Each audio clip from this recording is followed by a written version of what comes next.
பாஸ்ட்டுக்கும் ப்ரெசண்ட்டுக்கும் என்னென்ன வித்தியாசம்? பாஸ்ட்டுக்கும் ப்ரெசண்ட்டுக்குமாடா? பாஸ்ட்டை பற்றி ஒன்று ஒன்றா சொல்லலாம், ஆனால் ப்ரெசண்ட்டை பற்றி நிறையா சொல்லலாம். பாஸ்ட்டு நம்மளை கண்ணீரோட வைக்கும், இருட்டில் தள்ளும்.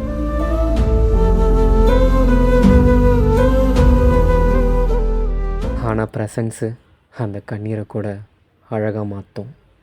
இருட்டில் இருக்க நம்மளை வெளிச்சத்துக்கு கொண்டு வரும். நம்ம நடக்கும்போது நம்ம கூட வரும். இன்னும் ப்ரெசண்ட்டை பற்றி சொல்லணுன்னா ஒரே ஒரு விஷயந்தான். குழந்தைங்க அழும்போது அம்மாங்க நிலாவை காட்டி சோறு ஊட்டுவாங்க.